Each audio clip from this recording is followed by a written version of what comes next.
안녕하십니까? 박세종 목사입니다. 2020년 11월 8일 주일날 예배를 우리가 함께 드리고 있습니다. 오늘 말씀의 제목은 그리스도인으로 산다는 것입니다. 오늘 말씀 본문 내용은 디모데후서 4장 17절에서 22절까지 있는 말씀인데요. 오늘도 저와 여러분이 함께 조용히 묵상하면서 이 말씀을 잘 들어주시면 고맙겠습니다. 제4장. 하나님 앞과 살아있는 자와 죽은 자를 심판하실 그리스도 예수 앞에서 그가 나타나실 것과 그의 나라를 두고 엄히 명하노니 너는 말씀을 전파하라. 때를 얻든지 못 얻든지 항상 힘쓰라. 범사의 오래 참음과 가르침으로 경책하며 경계하며 권하라. 때가 이르리니 사람이 바른 교훈을 받지 아니하며 귀가 가려워서 자기의 사욕을 따를 스승을 많이 두고 또 그 귀를 진리에서 돌이켜 허탄한 이야기를 따르리라. 그러나 너는 모든 일에 신중하여 고난을 받으며 전도자의 일을 하며 네 직무를 다하라. 전제와 같이 내가 벌써 부어지고 나의 떠날 시각이 가까웠도다. 나는 선한 싸움을 싸우고 나의 달려갈 길을 마치고 믿음을 지켰으니 이제 후로는 나를 위하여 의의 멸류관이 예비되었으므로 주 곧 의로우신 재판장이 그날에 내게 주실 것이며 내게만 아니라 주의 나타나심을 사모하는 모든 자에게 도니라.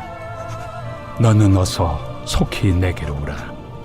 데마는 이 세상을 사랑하여 나를 버리고 데살로니가로 갔고 그레스게는 갈라디아로 디도는 달마디아로 갔고 누가만 나와 함께 있느니라. 내가 올 때 마가를 데리고 오라. 그가 나의 일에 유익하니라. 두기고는 에베소로 보내었노라. 내가 올 때 내가 드로아 가보의 집에 둔 겉옷을 가지고 오고 또 책은 특별히 가죽종이에 쓴 것을 가져오라. 구리 세공업자 알렉산더가 내게 해를 많이 입혔음에 주께서 그 행한 대로 그에게 갚으시리니 너도 그를 주의하라. 그가 우리 말을 심히 대적하였느니라. 내가 처음 변명할 때 나와 함께한 자가 하나도 없고 다 나를 버렸으나 그들에게 허물을 돌리지 않기를 원하노라. 주께서 내 곁에 서서 나에게 힘을 주심은 나로 말미암아 선포된 말씀이 온전히 전파되어 모든 이방인이 듣게 하려 하심이니 내가 사자 입에서 건짐을 받았느니라. 주께서 나를 모든 악한 일에서 건져내시고 또 그의 천국에 들어가도록 구원하시리니 그에게 영광이 세세 무궁토록 있을지어다. 아멘. 브리스가와 아굴라와 및 오네시보로의 집에 문안하라. 에라스도는 고린도에 머물러 있고 드로비모는 병들어서 밀레도에 두었노니 너는 겨울 전에 어서 오라. 으불로와 부데와 리노와 글라우디아와 모든 형제가 다 내게 문안하느니라. 나는 주께서 내 심령에 함께 계시기를 바라노니 은혜가 너희와 함께 있을지어다. 감사합니다. 오늘 말씀을 통해서 이 어려운 시기에 우리 모두에게 하나님의 위로와 용기를 얻을 수 있는 귀한 시간이 될 수 있기를 먼저 주님의 이름으로 축원합니다. 21세기를 살아가는 이 시대에 우리는 그리스도인으로서 산다는 것은 어떤 의미가 있을까? 먼저 이 부분을 생각해 봅니다. 어떻게 이 시대를 살아가야 그리스도인으로서의 삶다운 삶을 살아갈 수 있을까라는 겁니다. 오늘 이 시대를 살아가면서 그리스도인으로서의 삶은 또한 어떠해야 하는가입니다. 정말 하나님이 기뻐하시고 그리스도인으로서의 부끄러움이 없는 삶은 어떤 삶인가라는 점입니다. 우리는 그리스도인으로서 종종 이러한 질문 앞에 설 때마다 우리는 정말 내가 어떻게 해야만 정말 그리스도인으로서 사는 것이 될 수 있을까? 많은 고민과 생각을 또한 하게 됩니다. 예전에 어떤 신실한 성도님 한 분이 이런 말씀을 하는 것을 제가 들은 적이 있습니다. 오늘날 하루 운전을 하며 가는 도중이었습니다. 갑자기 어떤 차가 끼어드는 바람에 사고가 날 뻔했습니다. 그래서 너무 화가 나서 그만 그 상대방을 향하여 욕을 했다는 겁니다. 그 순간 그래도 나는 교회 다니는 사람이고 하나님의 사람인데 라는 생각을 하며 순간 후회를 했다는 것입니다. 그래서 이분은 그 다음부터 화가 나거나 다른 어떤 위기를 경험할 때마다 상대방에게 이렇게 말을 했다고 합니다. 기도는 내가 하고 복은 네가 받는다. 그때마다 이런 말을 했다고 전해집니다. 지금 생각해보니 한편으로는 그분의 말이 맞다 싶으면서도 또는 다른 한편 이분이 정말 얼마나 답답하면 이런 말을 했겠나 하는 생각을 가져보기도 했습니다. 제 생각에는 아마 그분은 그렇게 하다가 마음이 더욱더 평온해지기도 하겠지만 자칫 잘못하면 병에 걸릴 수 있겠다라는 생각도 해보았습니다. 교회 다닌다는 이유로 신앙을 가진다는 이유로 마음대로 하지 못하는 것이 오히려 때로는 답답하고 그 답답함을 넘어서 정말 때로는 병이 걸릴 정도로 정말 위축되는 그런 모습도 있을지 모릅니다. 우리는 흔히 그리스도인으로 산다는 것은 그리스도인으로 살려면 화도 내면 안 되고 무조건 착해야만 하는 것이고 도덕적으로 보기에 아무런 문제가 없어야만 한다고 생각하는 경우가 일반적이라고 봅니다. 맞습니다. 그렇습니다. 그런데 다른 한편으로 보면 그리스도인으로서 산다는 것은 그 말이 완벽한 말은 아닙니다. 완전한 말이 완전히 맞는다는 말은 아니라는 뜻입니다. 왜 그럴까요? 그리스도인으로서 살아간다는 것, 그리스도인으로서 된다는 것, 그리스도인이야 한다는 그 말은 내가 도덕적으로 흠이 없거나 완벽하게 내가 세상을 살아가는 것이 아니라 정말 내 삶이 모순투성이고 정말 엉망이고 세상 살아가는 것보다 훨씬 내가 힘들고 어렵게 살아감에도 불구하고 그리스도인으로서의 먼저 정체성을 잃어버리지 않는 것이 그리스도인으로 살아가는 첫 번째 중요한 비결이라 하겠습니다. 그리스도인으로 살아간다는 것이 마치 교회 안에 갇혀진 제도권 안에서 그렇게 익숙해져야만 그런 강요된 어떤 신앙적 삶에 의해서 고지 그대로 틀에 박힌 삶의 방식대로 살아간다는 것을 의미하는 것도 아닙니다.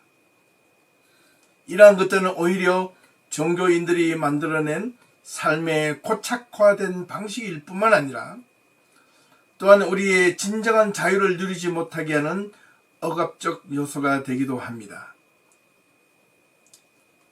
그리스도인으로 살아갈 수 있는 또한 그리스도인으로 살아가는 가장 최고의 방법이 있다면 그것은 바로 공감입니다.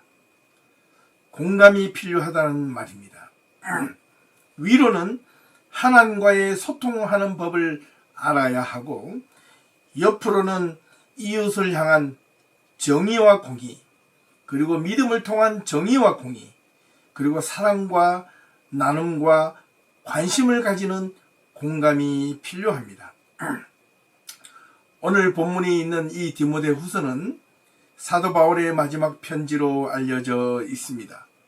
그가 로마 감옥에서 자신의 죽음이 임박해 옴을 알고 있으면서도 자신을 향한 애달픈 사연, 때로는 억울한 사연을 적어서 탄원하고자 하는 그 내용이 아니라 먼저 위로는 그동안 자신은 어떻게 믿음으로 자신의 삶을 살아왔는지에 대한 신앙 고백과 더불어 또한 옆으로는 자신보다 이웃을 향한, 또 교회를 향한, 그 다음에 자기가 그동안 함께 했던 믿음의 동력자들을 향한 감사와 관심과 배려가 어떠해야 하는지에 대한 그 내용을 기록하고 있습니다.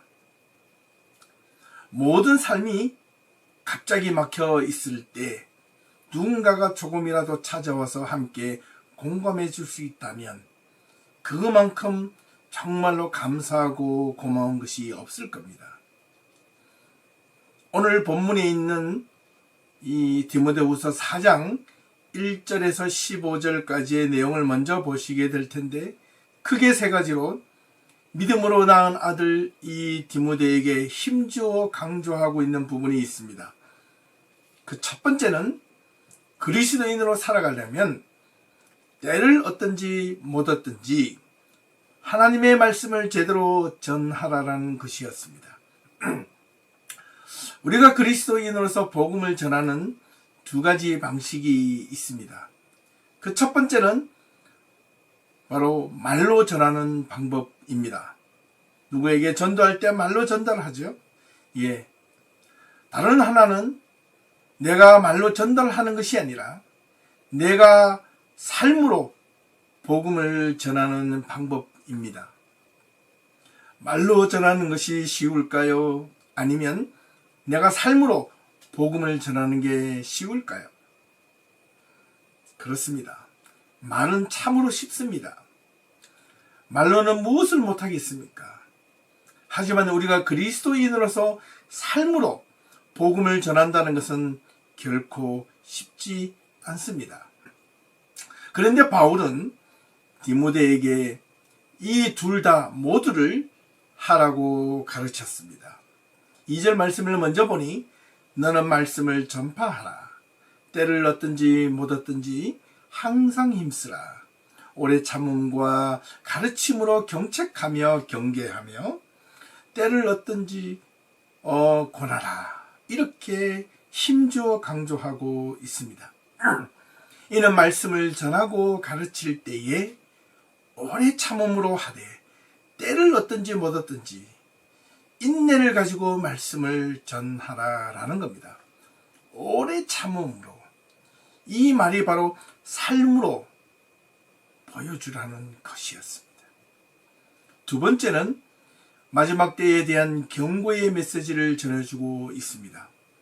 때가 되면 사람들은 바른 교훈을 받지 아니하고 자기의 사리사욕을 따라 허탄한 데 귀를 기울이며 거기를 따를 것이지만 디모데야, 너는 모든 일에 이런 일로부터 신중하게 대하고 자신의 삶의 이익을 위해 복음이 훼손되지 않기를 바랬습니다.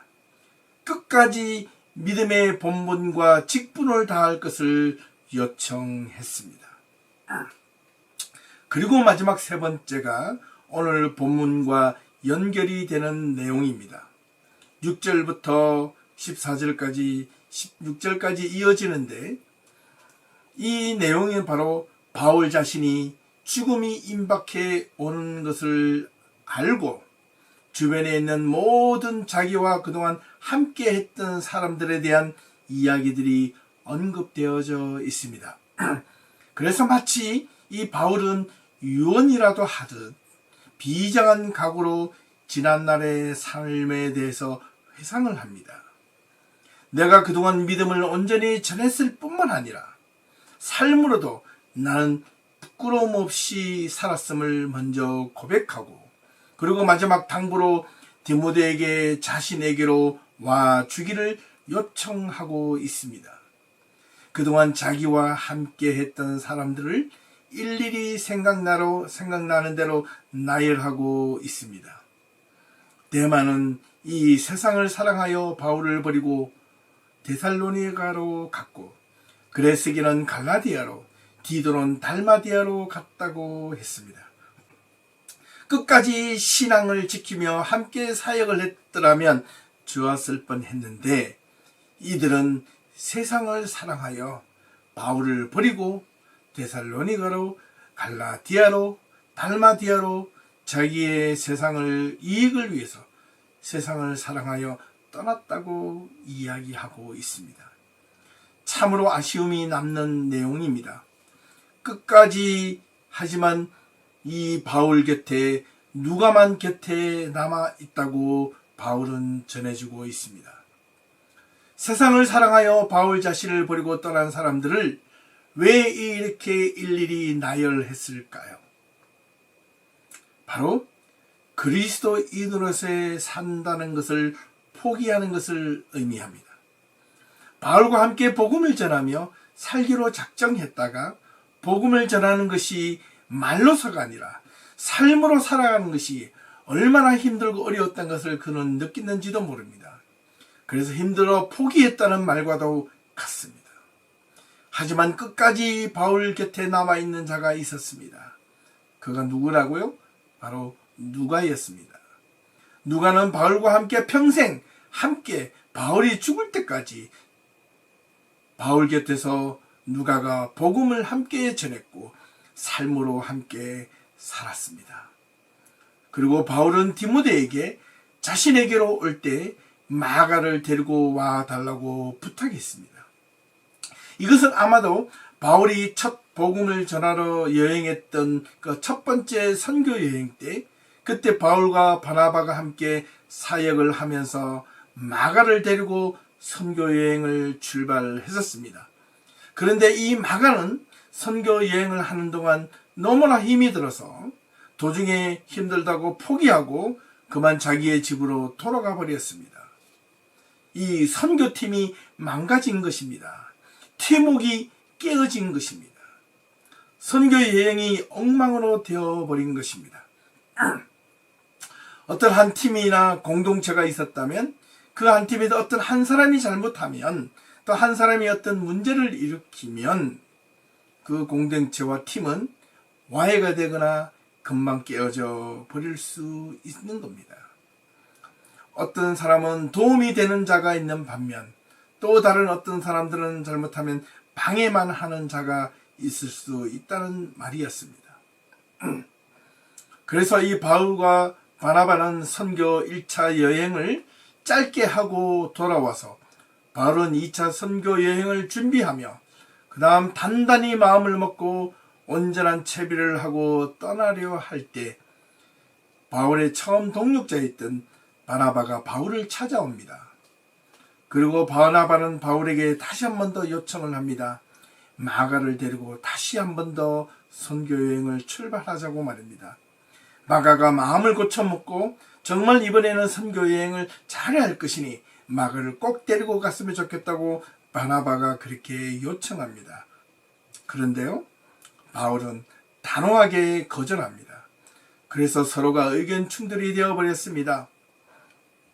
바나바와 마가를 데리고 가면 선교 여행에 차질이 되고 또 문제가 생겨 팀웍이 무너질 것이라고 바울은 단호하게 거절했던 것입니다. 그래서 결국 이 바울과 바나바는 서로 헤어진 뒤 바울은 또 다른 선교팀을 꾸리게 됩니다. 그가 바로 실라 그리고 처음부터 함께했던 누가와 함께 2차 선교 여행을 1차 선교 여행을 떠났던 장소가 아닌 육로를 통하여 올라가다가 2차 선교 여행 중 누구를 만나느냐면 바로 오늘 본문의 저자의 대상이었던 바로 믿음으로 낳은 아들 디모데를 만나게 되었던 것입니다. 이것은 결코 우연이라 할 수 없습니다. 믿음의 성도들에게 하나님의 인도하심이 있을 뿐 우연을 통해 일어난 일이라고는 우리는 말하지 않습니다. 때로는 고난도 역경도 하나님의 인도하심 가운데 더 큰 은혜로 우리를 인도해 주실 줄 믿기 때문에 그렇습니다. 고난이 있어야 평안이 무엇인지 알고 슬픔도 있어봐야 겪어봐야 기쁨이 무엇인지 아는 것 아니겠습니까? 우리에게 주어진 고난도 평안을 위하여 있고 슬픔도 기쁨을 위하여 있다고 생각한다면 우리에게 다가오는 여러 가지 역경들도 우리가 앞으로 다가올 기쁨과 평안과 감사를 위해서 인내하며 넉넉히 이겨나갈 수 있지 않겠습니까? 하여튼 바울과 바나바는 이 공동체의 깨어짐이 어떤 결말을 가져온다는 것을 우리에게 보여주고 있었습니다.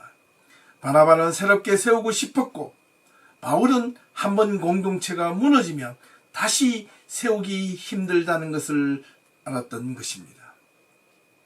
우리 교회 공동체도 마찬가지입니다. 교회는 하나의 팀과도 같습니다. 팀으로 하는 운동들 있지 않습니까? 축구라든가 농구라든가 배구라든가 기타 여러 가지 함께 모여 한 팀을 이루어서 하는 운동들, 그 팀원 모두가 그 팀이 승리하려면 모두가 각자가 주어진 위치에서 자기 역할을 온전히 잘 감당하거나 그 역할을 다할 때 팀이 승리할 수 있듯이, 교회도 각자가 서 있는 위치와 믿음의 본분을 다할 때 우리 교회에 속한 모든 성도들이 함께 어떤 일이든 넉넉하게 승리하며 이겨나갈 수 있을 것입니다. 우리 교회 안에 속한 성도들이라면 우리는 모두가 하나님의 자녀요 한 팀이라는 것을 잊지 마셔야 하겠습니다. 한 공동체라는 의식과 삶이 우리에게 필요합니다. 공동체가 바르게 세워지려면 모두가 한 팀이 되고, 한 팀이 되려면 한 마음이 되어야 합니다. 한 마음이 되기 위해서 우리에게 필요한 것은 바로 우리가 한 마음으로 묶어줄 바로 하나님의 말씀으로 하나가 되는 것, 그것이 가장 교회에서 필요한 첫 번째 요소라 하겠습니다. 그리고 서로가 서로를 세워주고 서로를 이끌어주고 격려하고 용기를 주는 그런 정성과 노력도 필요합니다. 서로를 돌보아 주라는 말이었습니다. 어느 한 가정이나 형제 자매가 무너지면 바로 우리 전체 공동체가 무너지는 것과 같기 때문에 그렇습니다. 누군가에게 어려운 일이 생겼을 때 나만 아니면 돼라고 생각하는 것은 지극히 이기주의적 발상이 아닐 수 없습니다. 교회 공동체는 우리 모두가 함께 서로 내 일처럼 돌보아주는 그런 신앙인이어야 한다는 말입니다. 이것이 그리스도인으로서 살아가는 삶의 모습입니다. 교회가 존재하는 이유는 그리스도인으로서의 삶으로 온전히 더불어 함께 살아가기 위해서 교회가 존재하는 것입니다. 이제 14절을 보면 구리 세공업자 알렉산더에 대한 이야기가 나오는데, 이는 특별히 바울이 복음을 전하는 동안 아주 괴로움을 많이 당했던 자가 바로 누구냐면 바로 이 알렉산더로부터 온갖 괴로움을 많이 당했다고 바울은 기록하고 있습니다. 그래서 바울은 디모데에게도 이 알렉산더 구리 세공업자에게 이를 만날 때거나 또 대면할 때 조심하고 또 조심하라고 조언합니다. 우리 주변에도 살아가면서 우리 주변에 함께 해야 할 사람들이 있는 반면 또는 우리가 조금 경계하고 조심해야 할 사람들도 분명히 있습니다. 바울도 그렇게 권면하고 있지 않습니까? 함께하면 서로가 서로에게 힘이 되고 위로가 되는 자가 있는 반면 서로에게 피해를 주고 고통을 주는 자가 있다는 말입니다. 우리는 관계적 입장에서 볼 때 잘 분별해서 관계를 맺어야 하겠습니다. 16절을 보니 바울은 자신을 버리고 떠난 자들이 자신을 괴롭혔던 사람들이든 그들에게 허물을 돌리지 않기를 바울은 바랬습니다. 이 구절을 보니 참으로 저는 가슴이 아팠습니다. 자기에게 그렇게 상처를 주고 대적한 자를 원망하지 않는다? 그렇다면 바울의 내면 속에서는 얼마나 힘들었을까? 정말 그렇게 할 수 있었던 그 내면의 그 힘과 용기는 어디에서 나왔을까?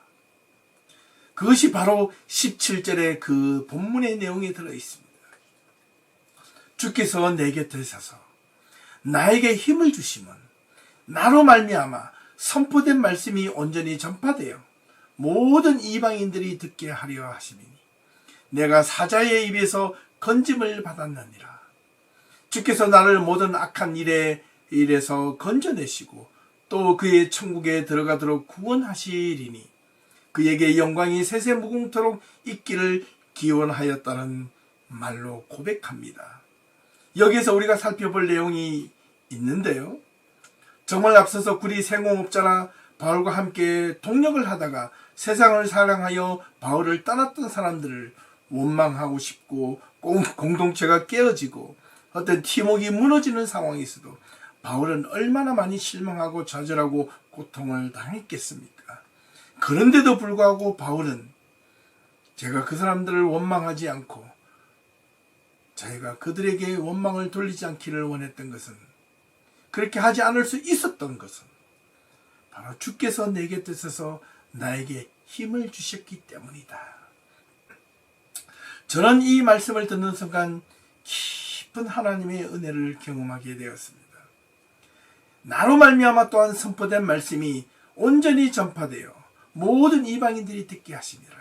나로 말미암아 선포된 말씀, 처음에 시작할 때 복음을 전하는 두 가지 방법이 있는데 그 첫 번째가 복음으로 말로 전하고 그 두 번째가 오래 참음으로 복음을 말씀을 전하라고 했을 때 삶으로 바울은 정말로 그렇게 했기를 원했습니다.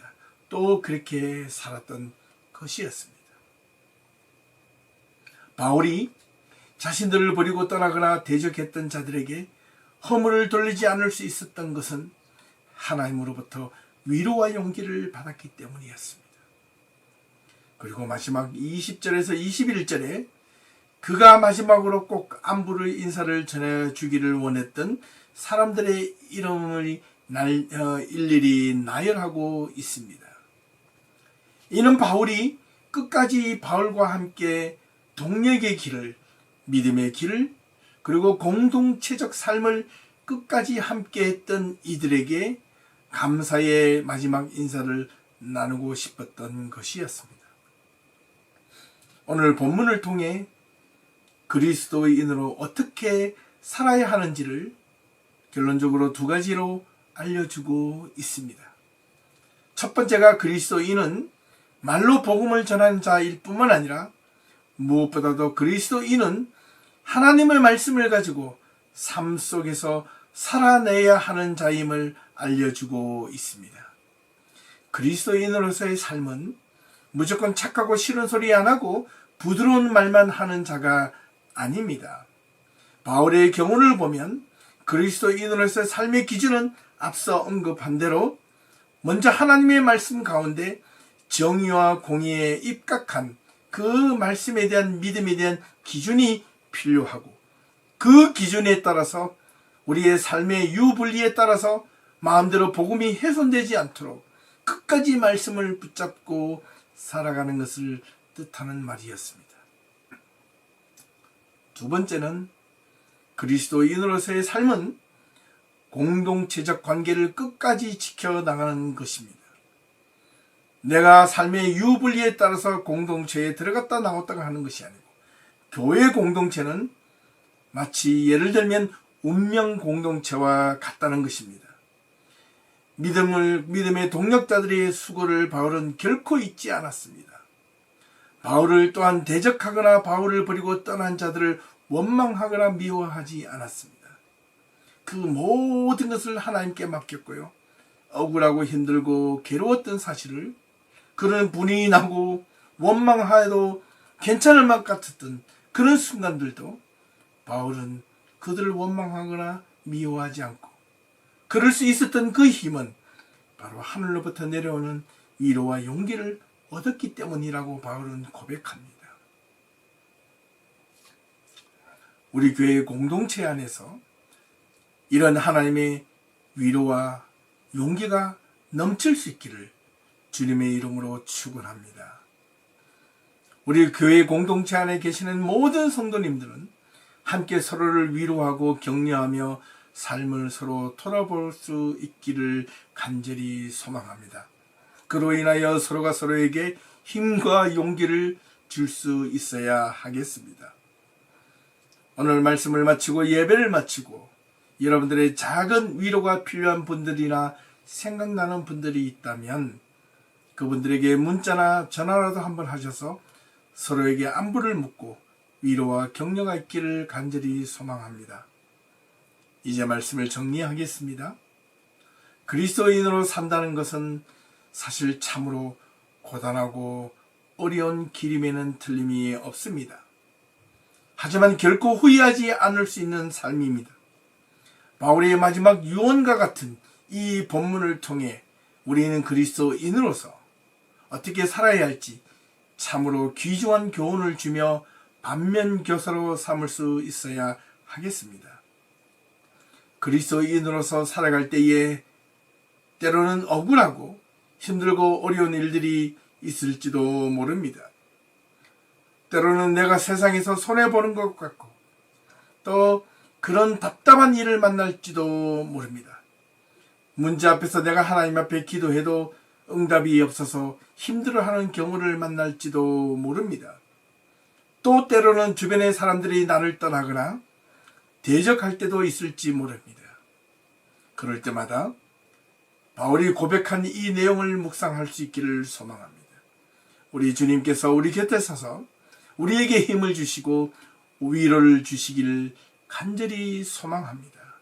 뿐만 아니라 우리도 우리 주변에 어렵고 힘들어하는 그분들을 찾아가서 작은 위로와 용기가 될 수 있기를 간절히 소망합니다. 그런 믿음의 성도들이 다 될 수 있기를 바랍니다. 그리스도인으로 살아가는 삶은 어떤 어려움이 있더라도 또한 포기하지 말아야 합니다. 바울의 고백처럼 힘들고 어려워도 선한 싸움을 싸우고 끝까지 믿음을 지켜 마지막 떠날 시간이 다가왔을 때 그래 나 참 힘들었지만 믿음을 끝까지 잘 지켰어. 나 고난의 길을 내 인생을 돌아보니 그렇게 살아왔지만 그리스도인으로서 살아가려고 몸부림치고 정말로 노력했어. 부족했지만 그래도 하나님 앞에 설 때 정말로 때로는 하나님 나 이렇게 세상에서 하나님의 자녀로 살려고 무진장 노력했습니다. 열심히 살려고 노력했습니다.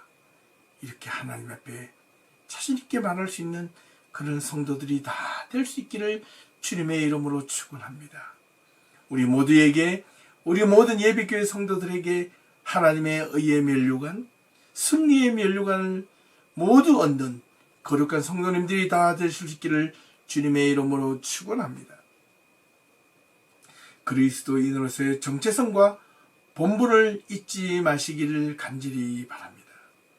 이 한 주간의 삶을 또한 하나님의 말씀으로 힘있게 살아갈 수 있기를 진심으로 주님의 이름으로 축원합니다. 함께 기도드리겠습니다. 하나님 아버지 감사합니다.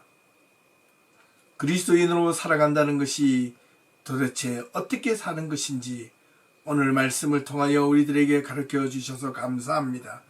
말씀을 통하여 깨달은 바가 있다면 우리가 그리스도인으로 살아가는 것이 말로만 하는 것뿐만 아니라 우리의 삶으로 살아내야 하는 그런 믿음에 대한 책임감을 가지고 우리가 살아갈 수 있도록 도와주시고 우리 교회 공동체 안에서 서로 위로하고 도와주며 격려하는 그런 모습들이 우리 안에서 풍성하게 일어나게 도와주시옵소서. 이 모습들을 보고 믿지 않는 자들이 보고 부러워하며 함께 그 안에 들어가고 싶다는 그런 마음들을 많이 느낄 수 있는 그런 교회 공동체가 될 수 있도록 하나님 도와주시옵소서. 우리의 삶이 무너지고 답답하고 우리의 곁을 떠나는 사람들이나 우리를 대적하는 사람들이 있을 때마다 힘들고 어렵고 원망스럽고 때로는 모든 것을 내려놓고 돌아서고 싶을 때 그때 그 순간 하나님의 위로가 필요합니다. 하나님의 사랑이 필요합니다. 하나님의 용기가 필요합니다. 하나님은 저희들에게 은혜를 베풀어 주시옵소서. 이 한 주간도 우리 모든 성도님들이 이 세상을 또 살아갈 때 그리스도인이라는 그 본분을 잊지 않도록 하나님 깨닫게 하여 주시옵소서. 그로 인하여 하나님의 자녀답게 당당하게 살아갈 수 있는 힘과 용기 또한 허락하여 주시옵소서. 어렵고 힘든 이 시기를 믿음 안에서 우리 성도들의 건강과 가정의 평안과 이들의 직장을 굽어 살펴 주시옵소서. 모든 말씀 예수님의 이름으로 기도하옵나이다. 아멘.